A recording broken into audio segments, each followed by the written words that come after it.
तो ये आईसी का इवेंट चल रहा है जिसमें जी के साउथ एशिया के प्रेसिडेंट महेश पलाशेकर बात कर रहे थे, जिन्हें कि आप अभी सुन रहे थे। चलिए अब वापस लौटते हैं बाजार पर। और आज हमने देखा कि शानदार तेजी, लगातार दूसरे दिन तेजी देखने को मिली है। और जो एक्सपायरी थी वीकली वो 17,390 के पास हुई है। सेंसेक्स भी करीब 870 अंक ऊपर बंद हुआ। बैंक निफ्टी में भी निचले स्तरों से शानदार रिकवरी देखी गई, 500 अंक चढ़कर बैंक निफ्टी ने भी क्लोजिंग दी है। और क्या कुछ कैसा कारोबार रहा आज दिन भर बाजार में, ये भी समझ लेते हैं। मानसी हमारे साथ जुड़ चुकी हैं पूरी डिटेल्स के साथ। मानसी बताइए।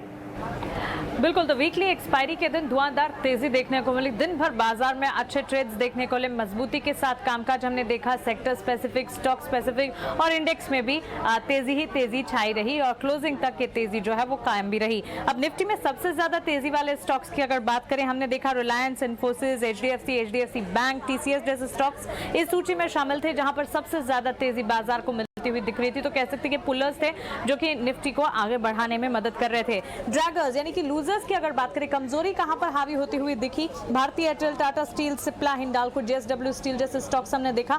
आज दिन भर में ही यहां पर कमजोरी देखने को मिली, करीब आधे से लेकर 1% तक की कमजोरी के साथ इन स्टॉक्स में ट्रेड देखने को मिला। मिड कैप स्पेस में स्टॉक स्पेसिफिक मूवमेंट काफी देखने को मिला। मिड कैप में कई सारे स्टॉक्स भी रहे जो अच्छी तेजी दिखा रहे थे। L&T finance holdings, Manappuram finance जैसे काउंटर्स रहे जो 5.25 से लेकर 9% तक की तेजी यहाँ पर मिड कैप में top performing L&T finance holdings में देखने को मिली। वहीं अदानी पावर, पॉलीकैप जैसे स्टॉक्स भी इसी सूची में हरे निशान के साथ ट्रेड्स दिखा रहे थे। बिकवाली का दबाव, मिड कैप में कुछ काउंटर्स थे जहां पर लाल निशान के साथ भी ट्रेड्स दिख रहे थे। आईसीआईसीआई सिक्योरिटीज, जिंदाल स्टील जैसे स्टॉक्स 3 से लेकर 5% तक लुढ़कते हुए दिखे।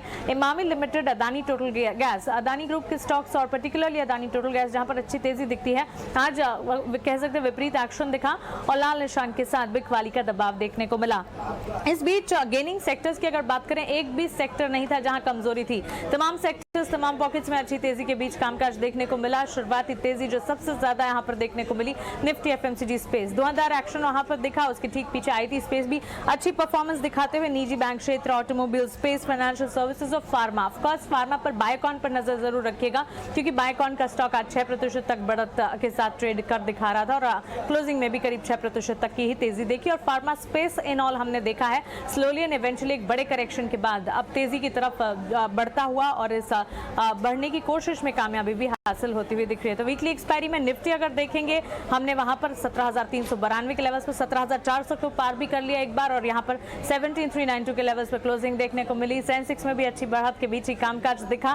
क्लोजिंग जब होती हुई दिखी 57,911 के स्तरों पर, यहां पर करीब 874 अंकों की बढ़त। और बैंक निफ्टी में भी हमने अच्छी तेजी के बीच करीब तमाम बैंक निफ्टी से जुड़े 12 के 12 स्टॉक्स में हरे निशान के साथ ट्रेड दिखे और 36,816 पर यहां पर भी ट्रेड्स क्लोज होते हुए मिड कैप स्पेस भी हरे निशान के साथ ही क्लोज हुआ। तो वीकली एक्सपायरी बेहतरीन होती हुई दिखी।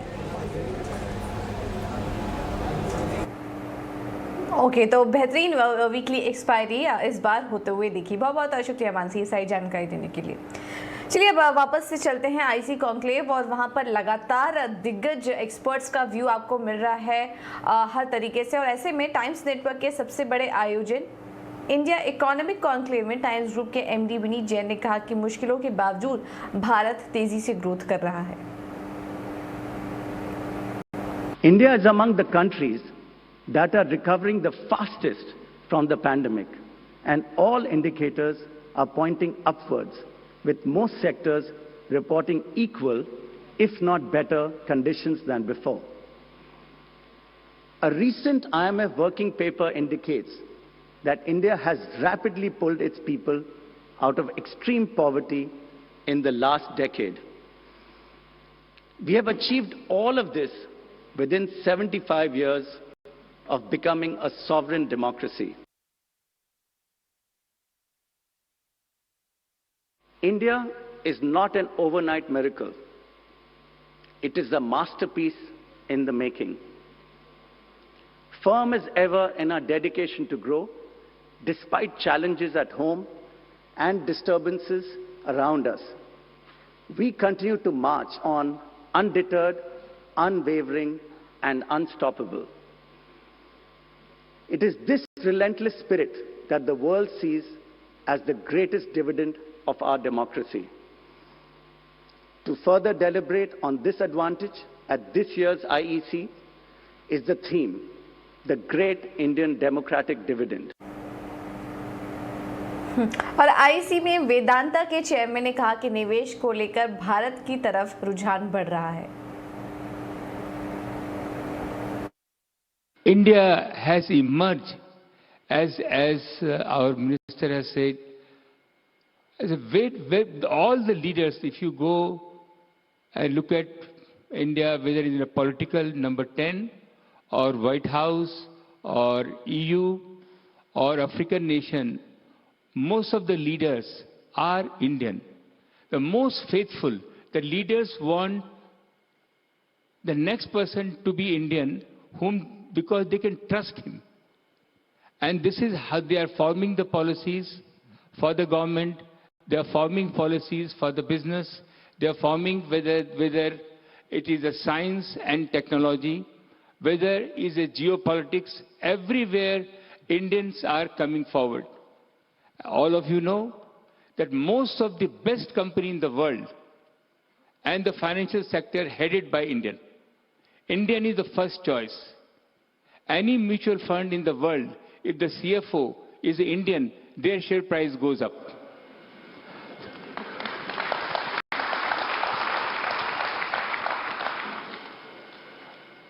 मेरे को तो वो गाना याद आता है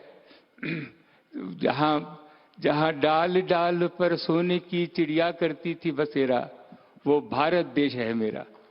जहां डाल डाल पर सोने की चिड़िया करती थी बसेरा, वो भारत देश है मेरा। और चलिए यहाँ से सीधे चलते हैं आईसी के कॉन्क्लेव में, जहाँ पर संगीता रेड्डी अपोलो हॉस्पिटल की जॉइंट एमडी और एकता कपूर बालाजी टेलीफिल्म्स की एमडी बात करते हुए। Division for men, so yes and no. So there is no special skill. There's special skill in life, which I would say the art of multitasking. I think I take my 3-year-old to school, from school to office, and I am usually at times playing with him while giving a narration. So I think that's a skill women naturally develop, multitasking.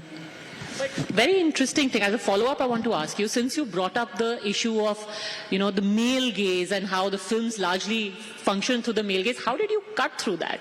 How did you manage to crack that formula? And I think we can safely say you have, given your success. How did you do it?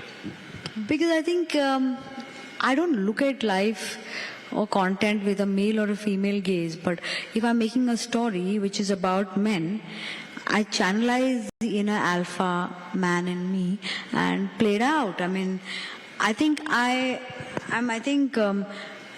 you have to be fluid that way in life. You can't think of yourself as a woman. I can only think of these things, or as a man, you have to live life like humans. And you sometimes celebrate your male characters as much as you celebrate your female characters. So you live out your various aspects with various characters. You don't contain yourself and say, okay, this is all I can do, and I need to have a male gaze to look at I made Shootout at Vadala, and I made Once Upon a Time in Mumbai, the first few gang dramas in India. And I was like, why can't I make them? Why should I only make films for women, being a woman? Dr. Reddy, we are talking at a time where we've had quite a few revolutionary last few years. I remember, and this may be an unpopular opinion, but we had a huge Me Too movement in our country. Then we had the maternity leave, which was increased. After that, there was a point where there was a lot of conversation in the workplace where maybe not overtly, but covertly it was being questioned, are women actually a liability? There would be the odd joke that said, "Arey, ab to hum sab pe Me Too ho jayega. Now we can't even smile at women. If we crack jokes, she will say that, I have been Me Too'd," or something like that. How do you get beyond that and still drive the growth model for the future? So this is a deep one, but I think it's an important question. To begin with, I think we just need to improve the ratio of women at work. very interestingly, at Apollo we have 57% of our workforce is women, and all of you may automatically think, there are lots of nurses, therefore, but it's not the case. Even in the corporate levels, we have a significant number of women. So when the workforce equalizes, the chance for these type of singling out of women, negative behavior minimizes. So that's point number one. But going a bit deeper into that one comment you made on the, the pregnancy benefit. Are women a liability? I really appreciated the fact that the government made a regulation which said that the pregnancy leave should get enhanced, and I think it went from 12 to 24 weeks. And that was a good thing, because this is society recognizing that women have this tremendous responsibility as they bring a child in, and they should not be disadvantaged. But when reality hit, the fact is that future employers look at future employees and say, she's 25, she's going to have a baby. At that time, I have to pay for 6 weeks of her not being here. What I would now like is to propose that it's 12 weeks of women's getting the paid leave and another 12 weeks of optional for men or women. Maybe the husband would like to stay at home and help with the baby because he's the father too.